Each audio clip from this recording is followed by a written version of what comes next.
Good morning. Shabbat Shalom to the 12 tribes scattered into the four corners of the earth because of slavery, because of oppression, started with us and our fathers worshiping other gods who are now returning to the God of Abraham, Isaac, and Jacob, who has chosen us by the bloodline of Abraham. Greetings. Greetings to those who through the Hebrew Messiah are being grafted into the scattered nation chosen by Yah, and that are also seeking to wear the righteousness of the Father through the Hebrew Messiah, the line of the tribe of Judah, who we call Yahushua. Greetings. Blessings also upon those that are working in the healthcare field, trying to save lives. Blessings upon those that pick up garbage for us to keep our places clean. Blessings upon those that make deliveries for our convenience.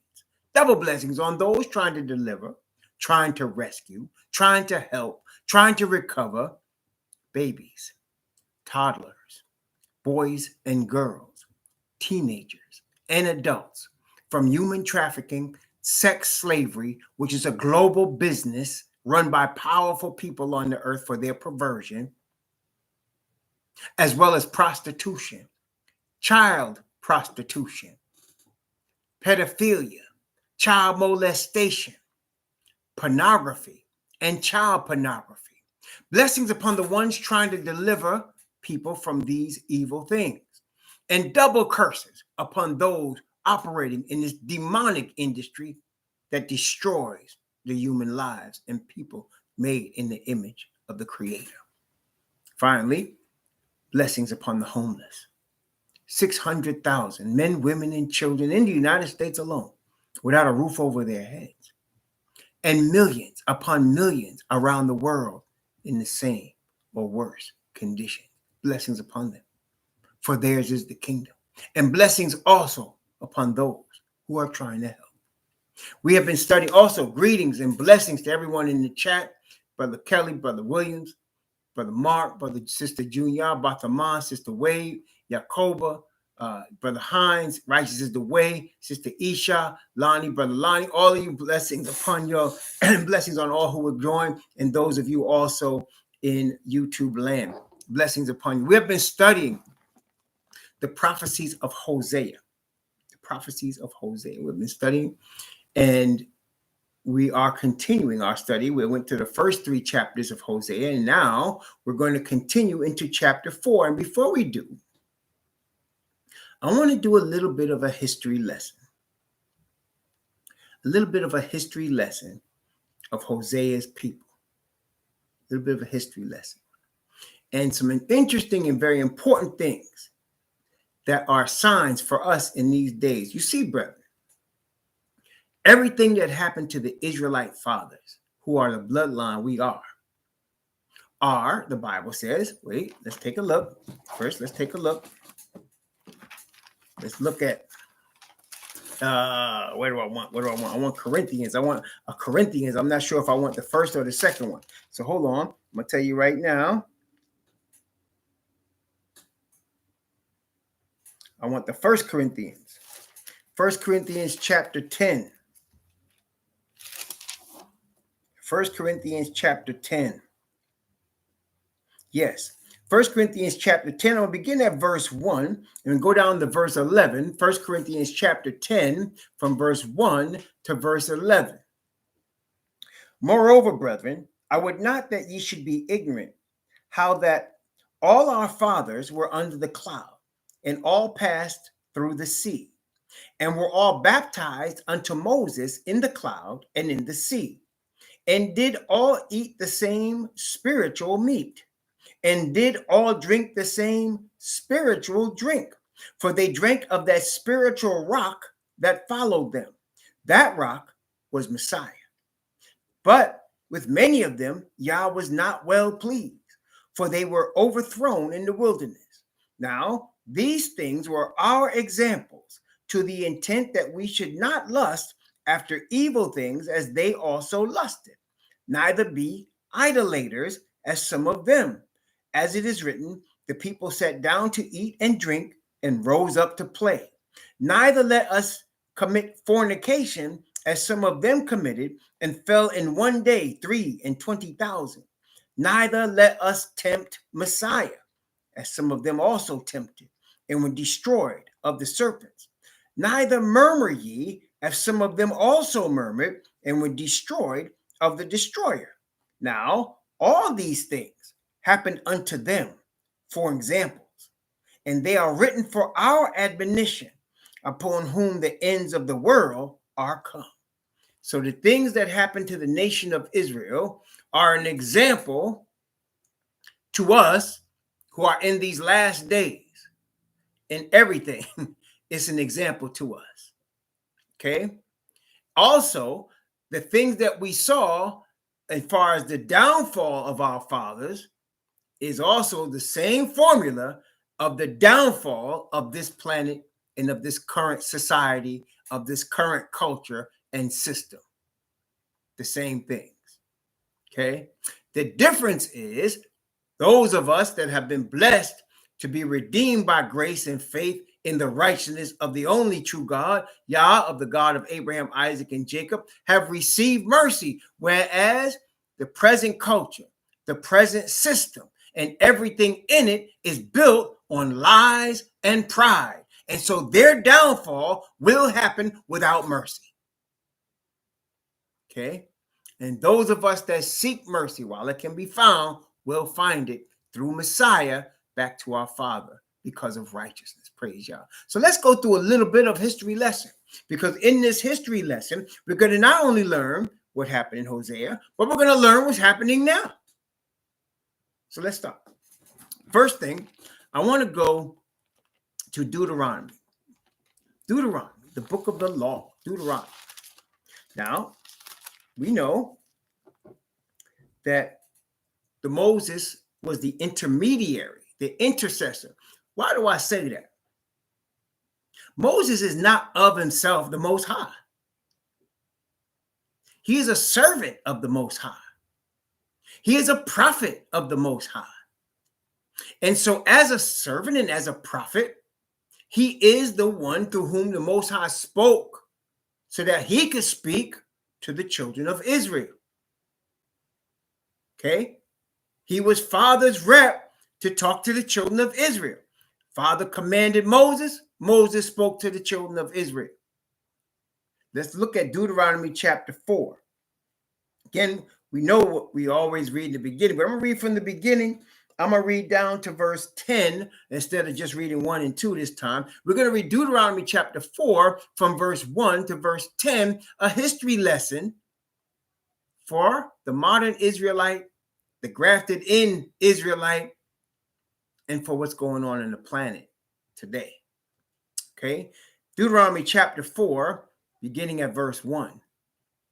Now therefore hearken, O Israel, unto the statutes and unto the judgments which I teach you, for to do them, that ye may live and go in and possess the land which Yahweh Most High of your fathers giveth you. You shall not add unto the word which I command you, neither shall ye diminish aught from it, that ye may keep the commandments of Yahweh your Most High, which I command you. Your eyes have seen what Yahweh did because of Baal Peor. For all the men that follow Baal Peor, Yahweh thy Most High hath destroyed them from among you.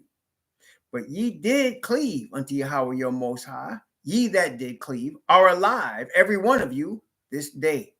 Behold, I have taught you the statutes and judgments, even as Yahweh my Most High commanded me, that ye should do so in the land whither ye go to possess it. Keep therefore and do them, for this is your wisdom and your understanding in the sight of the nations, which shall hear all these statutes and say, surely this great nation is a wise and understanding people. For what nation is there so great, who hath the Most High so nigh unto them, as Yahweh your Most High is in all things that we call upon him for? And what nation is there so great that hath statutes and judgments so righteous as all this law which I set before you this day? Only take heed to thyself and keep thy soul diligently, lest thou forget the things which thine eyes have seen, lest they depart from thy heart all the days of thy life. But teach them thy sons and thy sons' sons, especially the day that thou stoodest before Yahweh thy Most High in Oreb, when Yahweh said unto me, gather me the people together, and I will make them hear my words, that they may learn to fear me all the days that they shall live upon the earth, and that they may teach their children. Now, a couple of things here.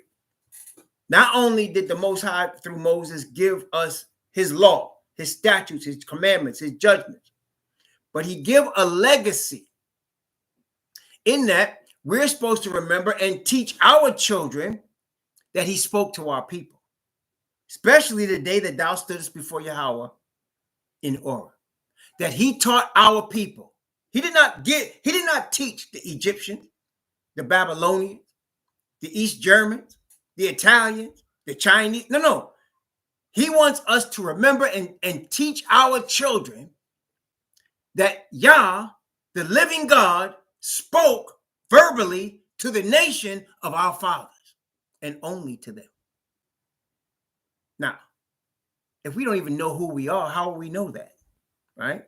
But now that we're awakening, he wants us to remember he talked to our fathers. That's why the bloodline is so important. He talked to the bloodline, his own voice to the bloodline. He wants us as the bloodline to remember he talked to our fathers. He gave us law. He made us. What did he make us? Did he make us a church? No, he made us a nation. Now, the word church is used, but as you and I very well know, the modern vernacular has changed it to an organization generally of Christianity. But that is not what is used here in Deuteronomy. When he talks about a church, he's talking about a nation. For what nation is there, he said, so great, that has statutes and judgments so righteous as all this law which I have set before you this day? So somebody might rightly ask, well, where is that nation today? Well, the Bible tells us we are a scattered nation. We are a scattered nation. And no matter that we scattered, we're still the bloodline. We're still the bloodline, and he still talked to our fathers, and he still wants us to teach this to our children. This is important.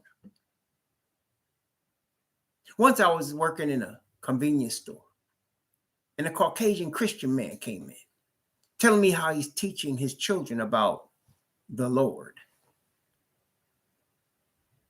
And I remember now, I should be teaching my children not about the Lord. I should have been teaching them about our heritage, about how the creator of all the earth gathered our people together and spoke to them in Mount Sinai and Oreb, and spoke to them a covenant that he made between him and us. But you see, I couldn't teach my children that because I didn't even know myself. I didn't even know who I was. But those of you now that are awakening and you have little children to teach, guess what you can do? You could tell them. You could tell them who you are.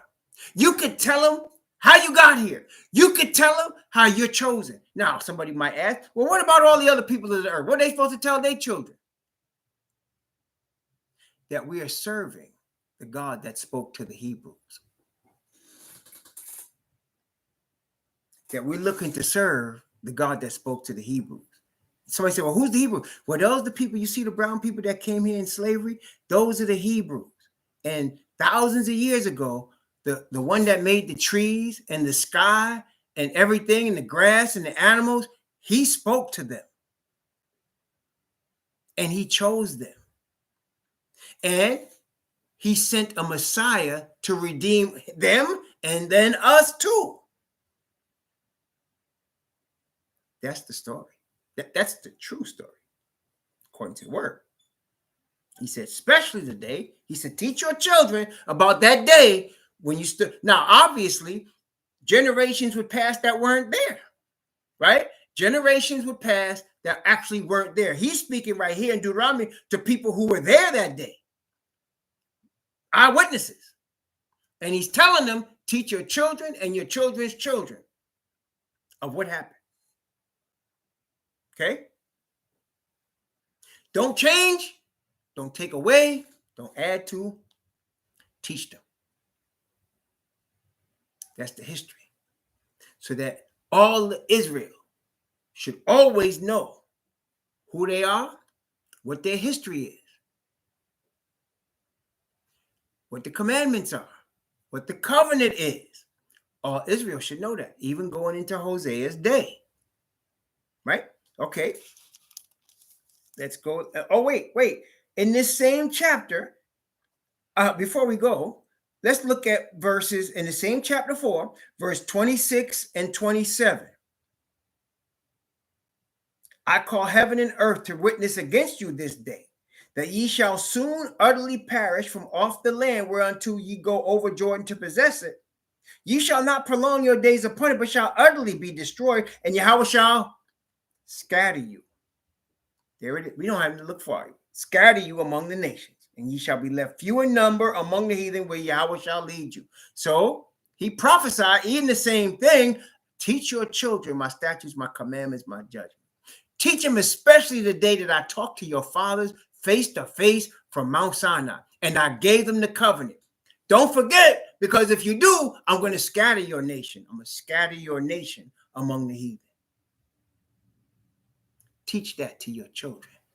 Everybody could teach that. I don't care if you're Chinese, Japanese, Korean, Australian.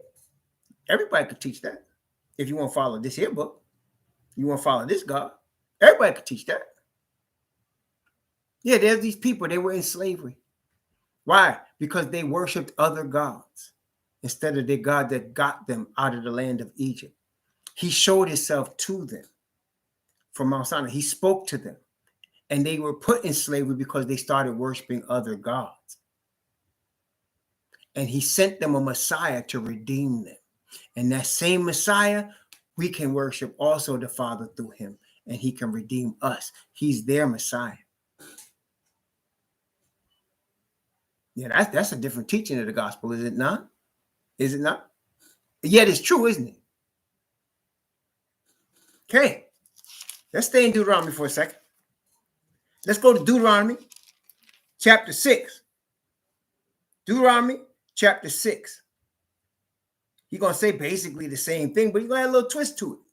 Deuteronomy chapter 6. And this is one of those situations where if somebody focuses on one verse, unfortunately, they get all confused. But you got to understand the whole Bible on this subject. You're going to say, what you talking about? Well, let's look at it. Deuteronomy chapter 6.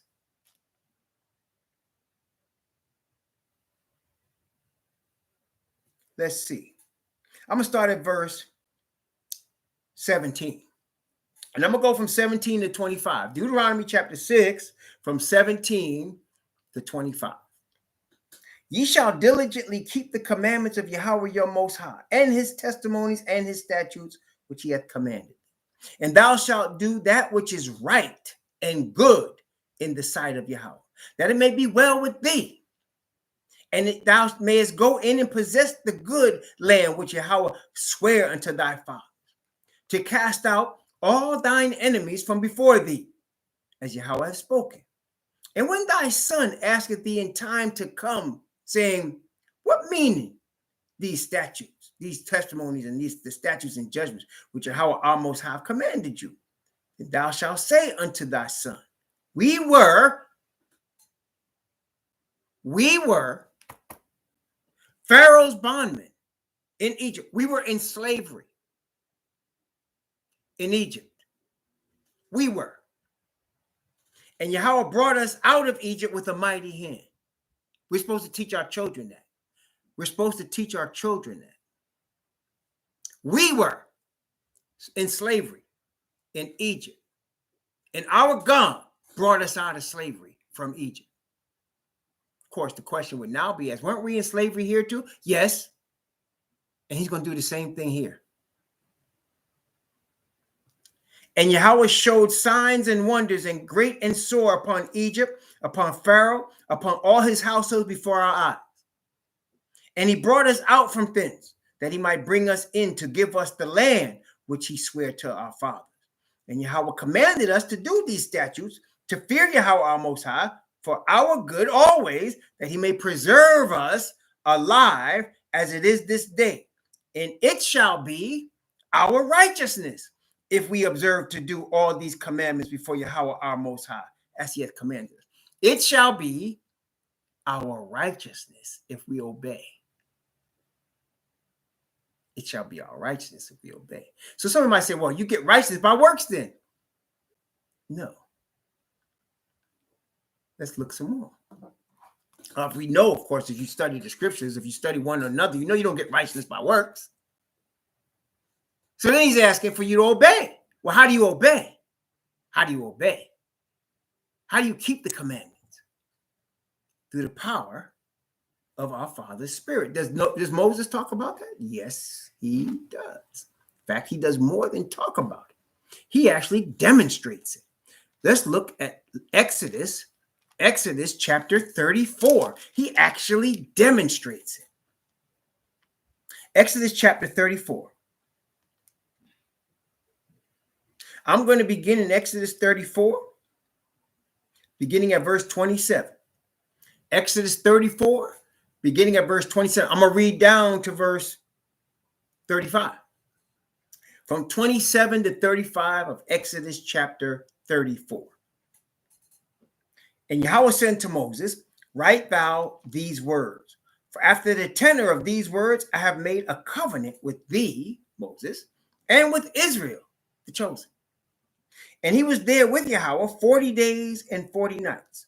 He did neither eat bread nor drink water. And he wrote upon the tables the words of the covenant, the 10 commandments. And it came to pass when Moses came down from Mount Sinai with the 2 tables of testimony in Moses' hand, when he came down from Mount Sinai, that Moses wist not that the skin of his face shone while he talked with them. And when Aaron and all the children of Israel saw Moses, behold, the skin of his face shone, and they were afraid to come nigh him. And Moses called unto them, and Aaron and all the rulers of the congregation returned unto him, and Moses talked with them. And afterward, all the children of Israel came nigh, and he gave them commandment, all that Yahweh had spoken with him in Mount Sinai. Till Moses had done speaking with them, he put a veil over his face. But when Moses went in before Yahweh to speak with him, he took the veil off until he came out. And he came out and spake unto the children of Israel that which he was commanded. And the children of Israel saw the face of Moses, that the skin of Moses' face shone. And Moses put a veil upon his face again until he went in to speak with him. Why was Moses' face shining? And he had in his hand the covenant. What was causing his face to shine? Well, this is where the Apostle Paul breaks down for us what that was. This is 2 Corinthians chapter 3. 2 Corinthians chapter 3. I want you to notice how we're using Old Testament and New Testament to explain the commandments, statutes, and judgments of the word. Because the Most High in his wisdom totally understood that at the end of time where we are, the enemy would use so much confusion to try to confuse us about who we really are and try to confuse us about what Yahweh was trying to teach us. So he give us his word. Read the word. Don't just read the New Testament. Don't just read the Old Testament. Don't just read the Torah. Read the whole word. Every word of Yah is good and nothing to be refused. Every word. Praise his name. Okay. 2 Corinthians chapter 3 is one of the most misunderstood. I just said that last night about Romans, didn't I? And we said the other day about Colossians. You see how the false gods of Christianity are twisting the word into a million pieces and twists and turns to confuse, especially those of us who don't know who we are. So let's look now And 2 Corinthians chapter 3. Yes, all of this is dealing with Hosea 4, believe it or not. But let's look at 2 Corinthians chapter 3 so we can get a clear picture and we can dispel some of these false doctrines. So before we go there, let's remember, Moses was 40 days and 40 nights in the presence of Yahweh. A dark cloud, Yahweh said, between Moses and him, but they spoke like a man speaks to his friend. Moses came down with the 2 tables of the covenant, which we call the 10 Commandments. He had the 2 tables of the covenant. He said, with this, I've made a covenant with you and with Israel. He had the 2 tables of the covenant in his hand, written in stone. And his face was glowing. He had not eaten or drank anything for 40 days.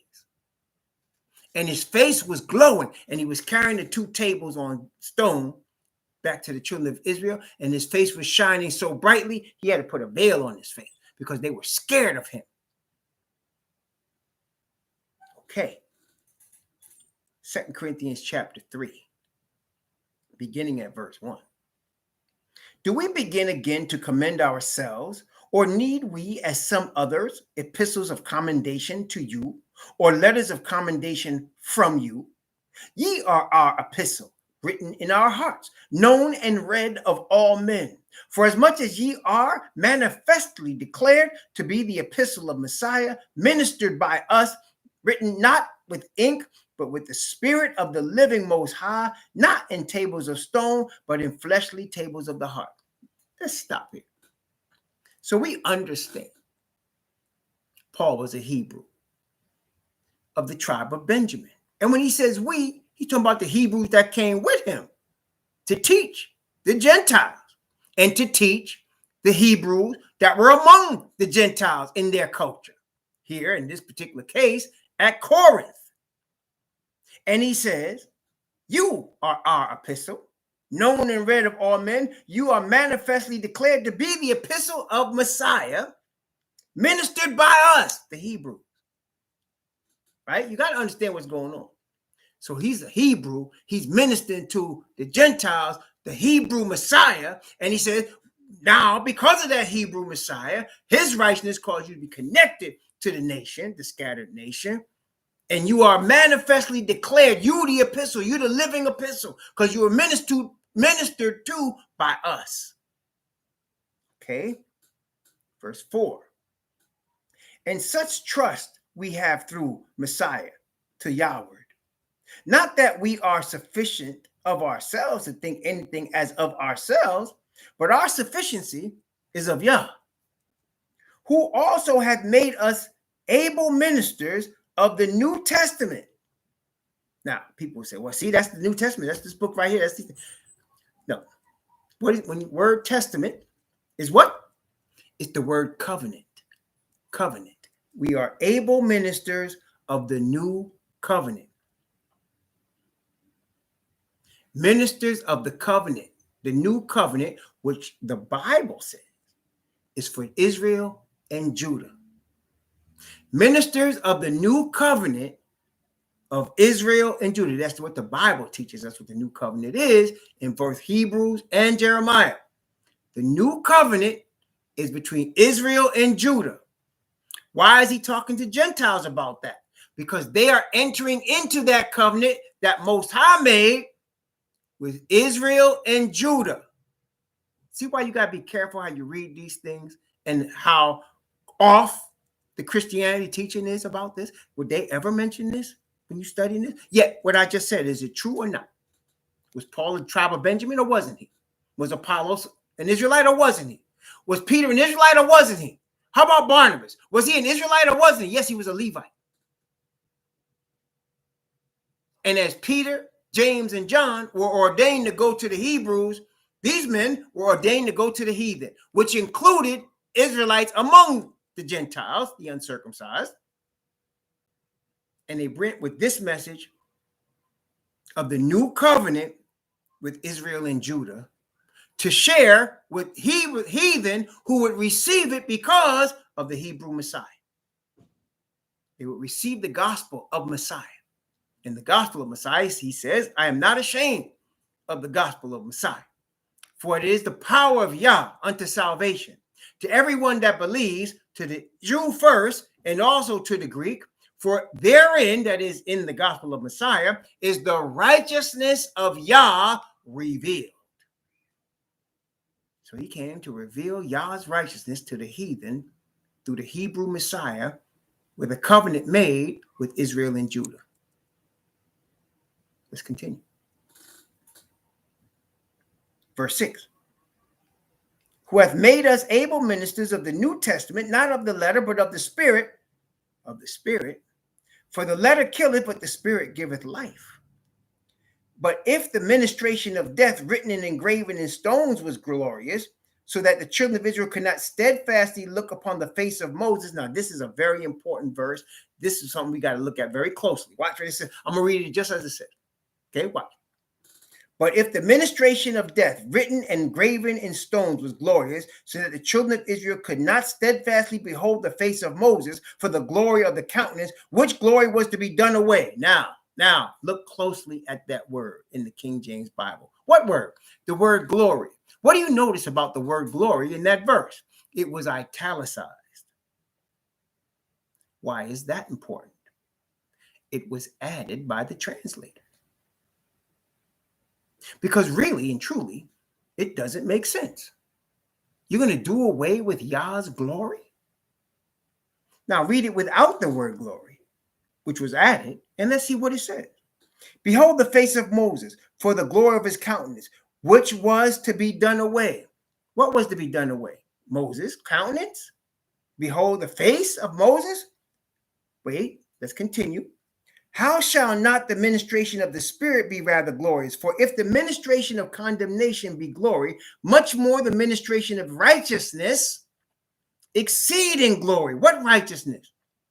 For even that which was made glorious had no glory in this respect, by reason of the glory that excelleth. For if that which is done away was glorious, much more that which remaineth is glorious. Seeing then we have such hope, we use great plainness of speech. It doesn't seem plain to us 2,000 years later, but let's continue. And not as Moses, which put a veil over his face. Now we're going to see what was done away. Moses put a veil over his face, that the children of Israel could not look to the end of that which is abolished. Now, to the end, that means the goal of that which is abolished. What was to be abolished? The veil.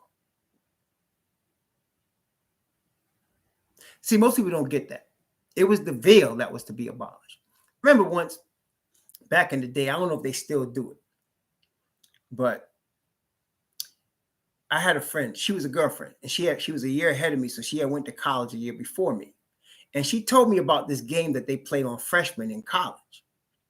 And so when I got to college, sure enough, they were playing. I acted ignorant, but this is the game.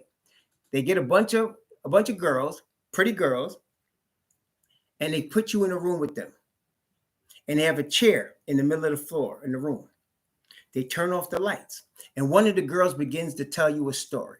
And the story she's telling you is about the most beautiful girl at that time. So at that time, it was in the 1970s. They were talking about a Jane Kennedy or a Pam Grier. You know, those were the sex symbols at that time, right? So they talk about a Jane Kennedy or a Pam Grier. Jane Kennedy is sitting on a bed, and she has no clothes on, and she wants you. Now, when they have you sitting in this chair in a dark room, and she's telling you this in a very sexy voice, they have your eyes covered. Your eyes are covered. They have a eye covering and a napkin or something wrapped around your eyes so you can't see. Okay, and the room is dark anyway. So they say, while your eyes are covered, they say, so Jane Kennedy is on the bed and she's naked and she wants you. Now you 18, right? And she wants you. So you walk into the room. What's the first thing you're going to take off? And man, they had brothers stripped butt naked in the room. Taking off clothes. And they said, what next are you going to take off? Until they had nothing to take off. But my friend had already taught me and warned me in advance. The first thing you're going to take off is the blindfold. So I sat there in the dark room, acting like I didn't know. And then when they said, "What the first thing you're gonna take off?" It was me and another brother sitting right next to me. So I took off the blindfold. And then the sister came to me and whispered in my ear, and she said, "You got it. Come over here." And then they wanted me to watch as the other brother began to take all his clothes off. Because they didn't know that blindfold was blinding you. Well, here, everybody's pointing to the law. The law is to be done away. That wasn't what's to be done away. Moses didn't come down there with the 2 tables of the covenant in his hand to do away with the covenant. But what was to be done away? The veil. Why? Because they didn't look on Moses' face. And why was Moses' face shining? It was the ministration of Yah's spirit, the ministry of the spirit. They didn't understand that Moses was to do away with that veil so that they could see the power of the spirit. And by the power of the spirit, they were going to keep that covenant.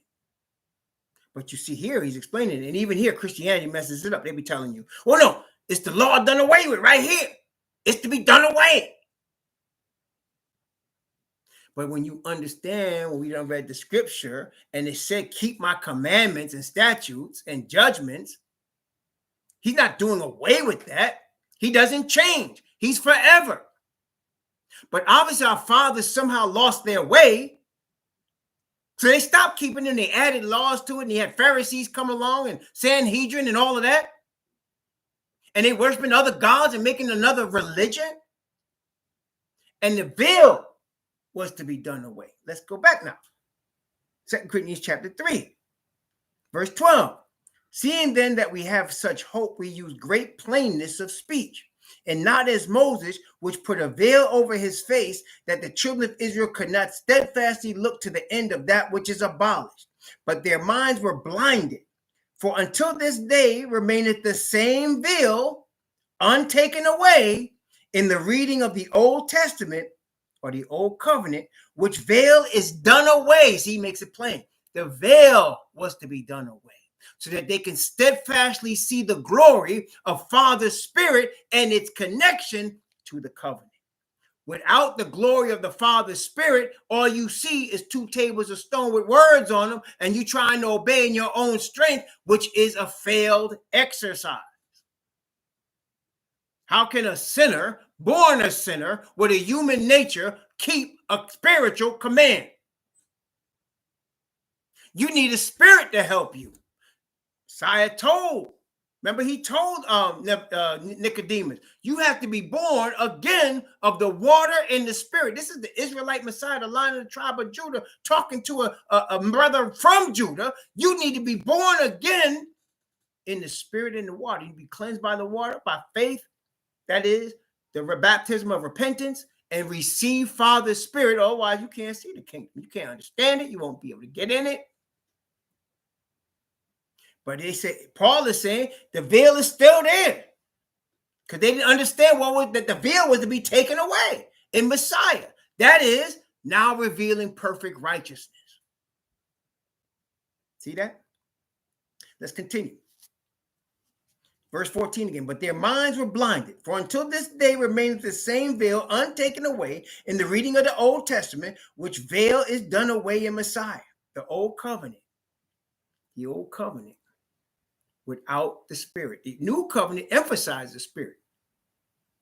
Emphasize why? He said, "I'm going to write my law in their hearts." That's the new covenant. I'll make a new covenant with Israel and Judah, not according to the covenant I made with their fathers, but this time I'm going to write my law, the one that Moses was holding, in their hearts. By the Spirit that happens, right?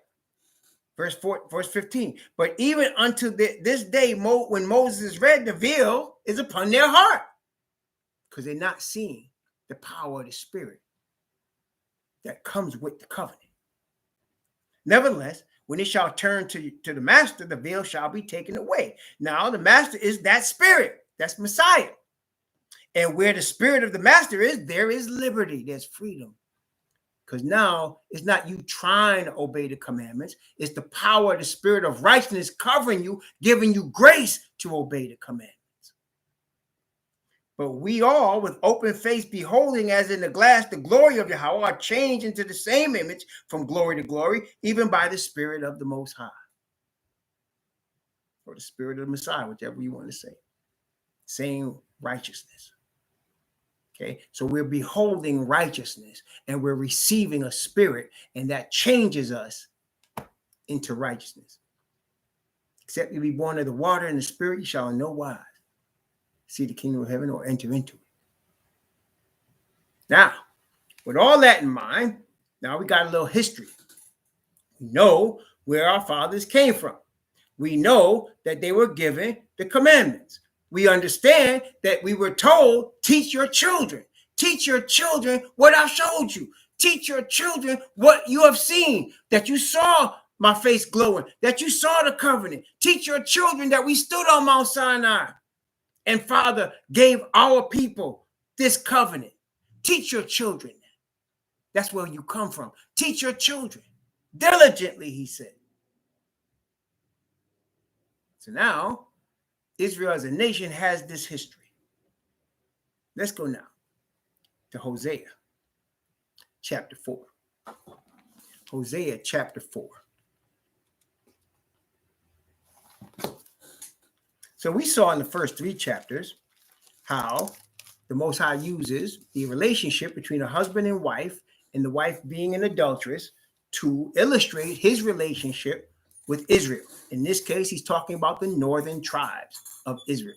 He's using that relationship between Gomer and Hosea to show the relationship he has with the children of Israel and how he's going to redeem them. Now, he's going to go into how the downfall started. So let's look at it. Hosea chapter 4. I'm going to begin at verse 1 and go down to verse 6. Hear the word of Yahweh, ye children of Israel. For Yahweh hath a controversy with the inhabitants of the land, because there is no truth, nor mercy, nor knowledge of Yahweh in the land. By swearing and lying and killing and stealing and committing adultery, they break out, and blood touches blood. Therefore shall the land mourn, and every one that dwelleth therein shall languish, with the beasts of the field, with the fowls of heaven, yea, the fishes of the sea also shall be taken away. Yet let no man strive nor reprove another, for thy people are as they that strive with the priest.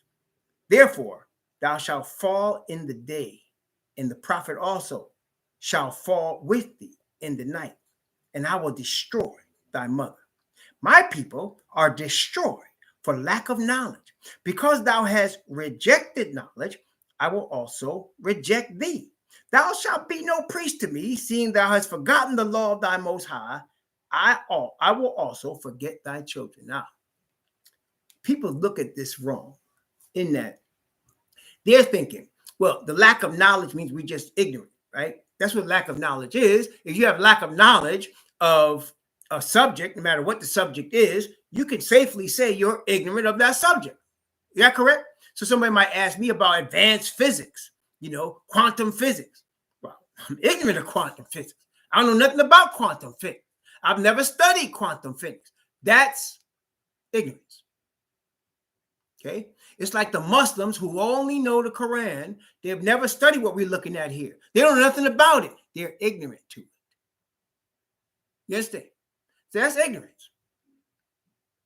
But the Most High is not talking about simple ignorance here.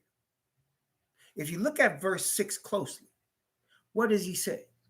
My people are destroyed for lack of knowledge. And then he goes on to say, because thou hast rejected knowledge, I will also reject thee.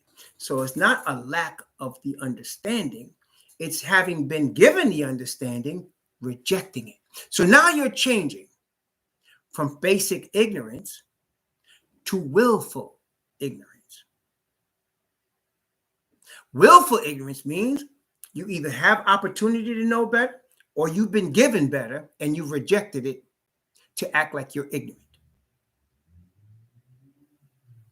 You've been either given better and you just reject it, or you have plenty of opportunity to dispel your ignorance and you choose to keep it. In other words, you hide your head in the sand or in other warm, moist places, but you're not trying to get the truth. That's willful ignorance. That means you want to be ignorant. And he says that causes destruction.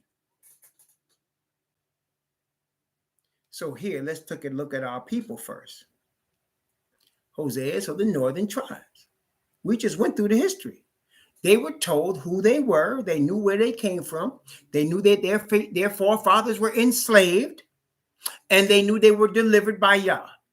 They knew that as a nation, they were brought to Orah, and that it wasn't Moses gave them the covenant. No, they heard, their fathers heard the voice of the Creator himself thundering that covenant from Mount Sinai. They knew that. They knew that it was so loud and powerful that the fathers told Moses, please have him stop, because his voice alone is going to kill us. We knew that the fathers, Moses went up into the mountain there and came down with 2 tables of the covenant in his hand. They knew this. They know this history. This is their history. They chose to ignorantly forget that to worship other gods because he said stealing, lying, swearing, and killing. See, basically all the elements that come off of greed and lust for power. And they became willfully ignorant of what they really were and how they really were set up and what the purpose of their nation was supposed to be. And therefore, it says, you are going to be destroyed. Now, let's look at that same application and let's look at it today.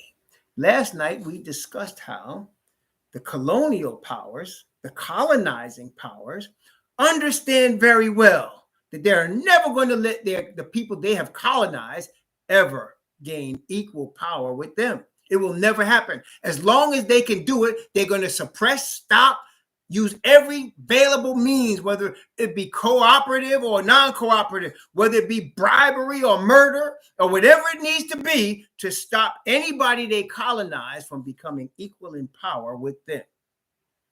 Why? Because they know what would happen if that did happen, if that was allowed. Like J. Edgar Hoover said, we cannot allow the rise of a black Messiah. We cannot allow it, he said. And he knew why. Okay? Which is why any hint of it, he would snuff them people out, whether it be Malcolm X, Fred Hampton, Khalid Muhammad, Martin Luther King, Medgar Evers, whatever. He has to snuff that out.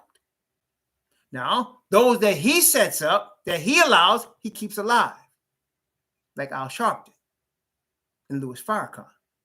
He keeps them alive. Why? Because he could use them. But the ones that will bring the development of a Hebrew Messiah, a black, that's what he called it, black Messiah, can't have that.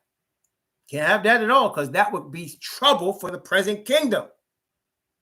So now the present kingdom wants to act like what I just said doesn't exist. They know it exists because they lived it. They did it. So they know it exists. But they want to act like it doesn't exist. Like white supremacy doesn't exist. That's just something we made up. It's not really, no, doesn't happen. No. We just worked hard and earned everything we got. We didn't go through slaughtering Indian babies against rocks and crushing their heads and ripping open their mother's babies when they came here. We didn't do that. We didn't just take millions of people and kill them and rape them and take their land. We didn't do that.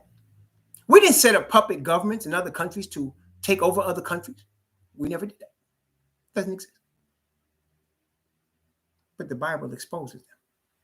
And it shows that it did exist. So now we are dealing with what? Willful ignorance. Willful ignorance. And what does the Bible say? My people are destroyed for lack of knowledge. Because thou hast rejected knowledge, I will also reject thee. And he said this to the bloodline chosen. What do you think is going to happen to the heathen? What do you think will be their end if he did this to his own chosen? As Peter said, judgment begins at the house of Yah. And if it begins at us, what happens to them that obey not the gospel? That would be the true gospel of the revealing of the Father's righteousness. What would happen to them? Where does the heathen and the ungodly appear? He says. Yes. So we know what's coming. Willful ignorance doesn't save anyone. It causes destruction. Always it's better to investigate things that you're convicted to be true. Don't ignore them, because the willful ignorant will be lost. Whoever is remaining willfully ignorant will be lost. There's no question about that. I don't judge any individual person, but I'm telling you, as a group, in general, willful ignorance causes loss of existence. You will no longer exist. There will be no willfully ignorant people in the kingdom. It will not be there. Now, there'll be ignorant people in the kingdom. Oh, yes. Because the heathen must be taught over the 1,000-year period. The Bible shows us that. In fact, let me show you. In Ezekiel chapter 39. Ezekiel chapter 39. Ezekiel 39.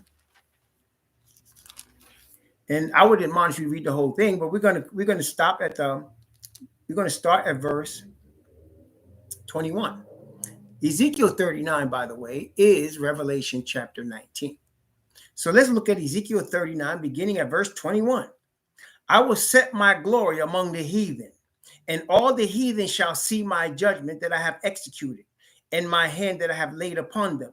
So the house of Israel shall know that I, Yahweh, their Most High, from that day forward. And the heathen shall know, knowledge, understand, that the house of Israel went into captivity for their iniquity, because they transgressed against me.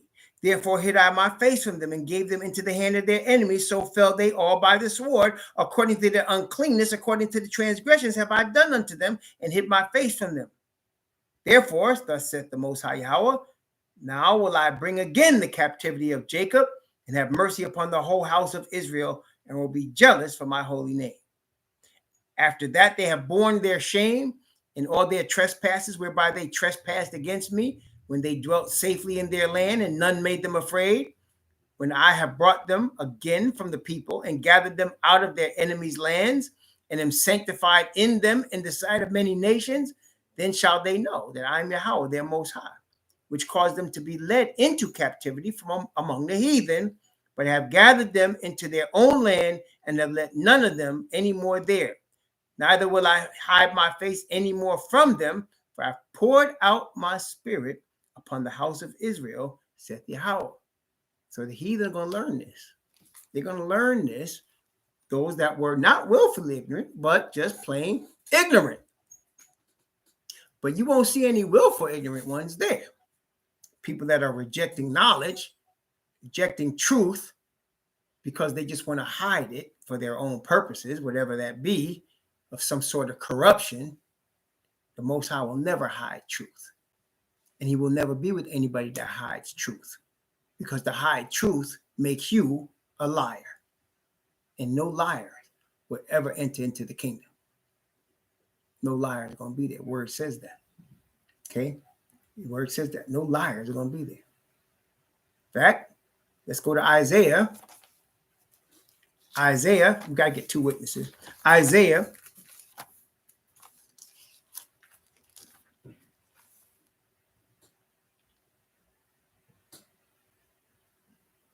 Let's see. Let's start at verse 14. Isaiah chapter 60. Isaiah 60, verse 14. Isaiah 60, talking about willful ignorance versus plain ignorance. Isaiah 60, verse 14. The sons also of them that afflicted thee shall come bending unto thee. All they that despise thee shall bow themselves at the soles of thy feet. And they shall call thee the city of Yahweh, the Zion of the Holy One of Israel. Whereas thou hast been forsaken and hated, so that no man went through thee, I will make thee an eternal excellency, a joy of many generations. There you go. See? There you go. And it goes on. It goes on from there. And you read in 61, it tells you the same thing. In 61. Let's go to 61, verse. I'm going to start at verse, man. I'm going to start at verse 6. Isaiah 61. I can read the whole thing, but I'm going to start at verse 6. But ye shall be named, talking about Israel, priests of Yahweh. Now, what does a priest do? He teaches. Ye shall be named priests of Yahweh. Men shall call you ministers of our Most High. Ye shall eat the riches of the Gentiles, and in their glory shall ye boast yourselves. For your shame ye shall have double, and for confusion they shall rejoice in their portion. Therefore in their land they shall rejoice the double. Everlasting joy shall be unto them. For I, Yahweh, love judgment. I hate robbery for burnt offering. And I will direct their work in truth. And I will make an everlasting covenant with them. And their seed shall be known among the Gentiles, and their offspring among the people. All that see them shall acknowledge them, that they are the seed which Yahweh hath blessed. I will greatly rejoice in Yahweh. My soul shall be joyful in my Most High. For he hath clothed me with garments of salvation, and hath covered me with the robe of righteousness. As a bridegroom decketh himself with ornaments, and as a bride adorneth herself with jewels.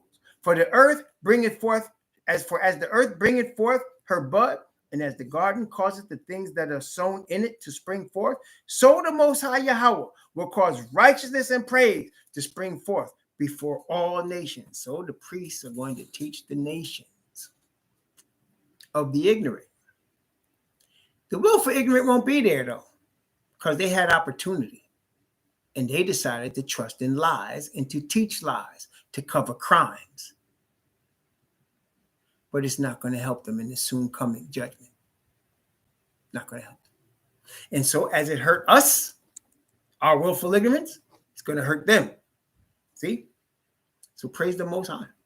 There you go. So now, let's continue. Hosea chapter 4. I'm going to start at that same verse 6. What happened to our fathers in their willful ignorance? That's how it started, brethren. That's how downfalls begin.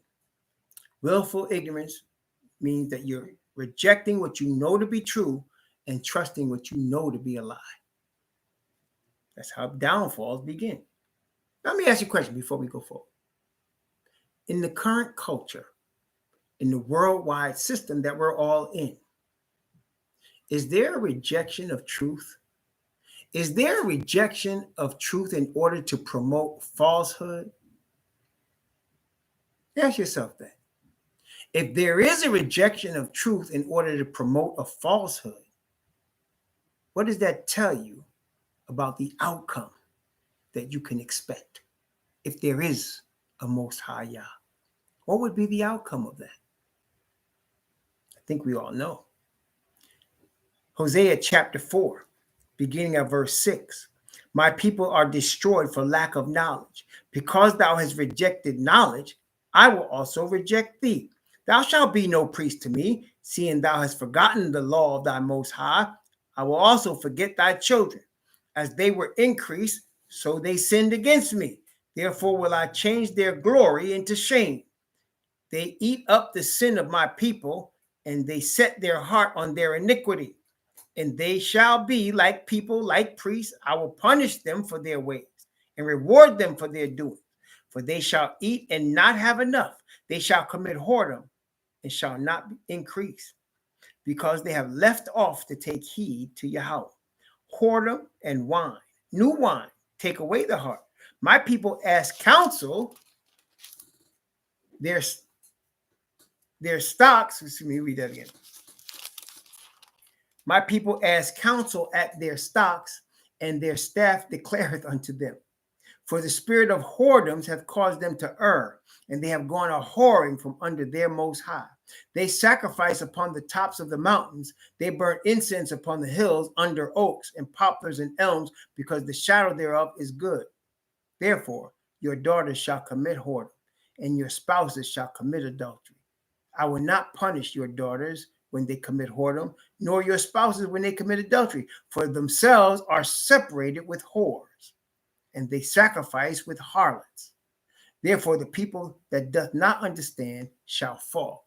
Remember, we talked about whores and harlots in the first 3 chapters of Hosea. That means you're worshiping other gods. So therefore, the children of Israel, when they worship other gods, are separating themselves unto whores.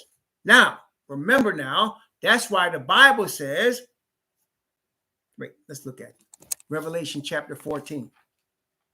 Now you can understand when he says his people were separated with whores, worshiping other gods. Revelation 14, verse 4 and 5. These are they which are not defiled with women. Does that make sense now? Revelation 14, verse 4 and 5. These are they which were not defiled with women. Does that mean they don't have any sex? No. That means they're not having whoredom. They're not worshiping other gods. They are married to Yah. Okay? See? Let's continue. They are not defiled with women, for they are virgins. These are they which follow the Lamb whithersoever he goeth. These were redeemed from among men, being the firstfruits unto Yah, unto the Lamb. And in their mouth was found no guile. Remember that word guile? For they are without fault before the throne of Yah. How do we have no guile? We acknowledge our transgression. We did not hide our sin from the Most High. We said we will acknowledge our transgression before the Most High. He forgave the iniquity of our sin. So our sin is covered. He does not impute sin to us. He imputes righteousness to us. That's why they are without fault before the throne of Yah. That's why they have no deceit, no guile in their mouth, because they came direct to the Most High. They were redeemed from among men, which means they were reformed sinners. Does that make sense? People just read this one verse and, well, they're not married. They don't have sex. Compare scripture with scripture. So we now saw Hosea says they're joining the idols. They're joining the whores. And he used the whorish woman, Gomer, to show us what it's like, what it means, what it looks like worshiping other gods. Virgin means pure. They're pure because they follow the truth. They're redeemed from being impure. That's what it says. They were redeemed. That means we were impure, but made pure. We're not following whores, worshiping other gods. We were honest with the Most High and did not hide our sin or the sins of our fathers. We were not trying to be willfully ignorant, and he counted it for righteousness. Let's continue with Hosea chapter 4. Let's finish this chapter, Hosea chapter 4. Hosea 4, let's see. I'm going to start at verse 15. Though thou, Israel, play the harlot, yet let not Judah offend.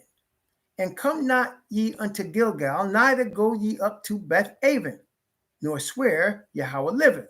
For Israel slideth back as a backsliding heifer. Now Yahweh will feed them as a lamb in a large place.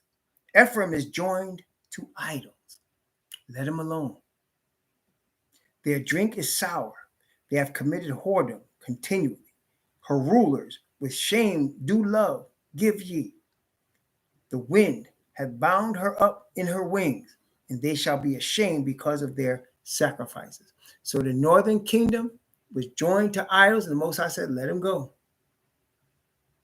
Now, understanding that he was going to eventually bring them back. We know that, right? But at this time, he's saying, let them go. Let them go into the wilderness. I'll deal with them when they're out there. Northern kingdom. First was willfully ignorant. Then they became seriously ignorant and worship other gods. Okay? So we'll start at chapter 5, next one. But now you see he's talking to Ephraim. He said, Ephraim is joined to idols. Leave him alone. You're going to see a lot about Ephraim, but that's the first thing. So they went to the wilderness. They were joined to idols. Okay, they were scattered. All right. We'll start with the beginning of chapter 5 in the next session. For now, though, it's now 12:21 Eastern time. 12:21 Eastern. So we're gonna stop here. We're going to continue in chapter 5 at the end of the break. We're going to come back in about an hour. Let's make it an hour. We're going to come back at 1:30. 1:30, I'm going to come back this afternoon. Give me a chance to eat lunch and chill a little bit and come back. And so at 1:30 Eastern time, we will return and we'll study chapter 5. Chapter 5. Praise the Most High. Yeah. May the Most High bless you, keep you, cause his face to shine upon you and be gracious unto you. Lift up his countenance upon you and give you peace. Shalom.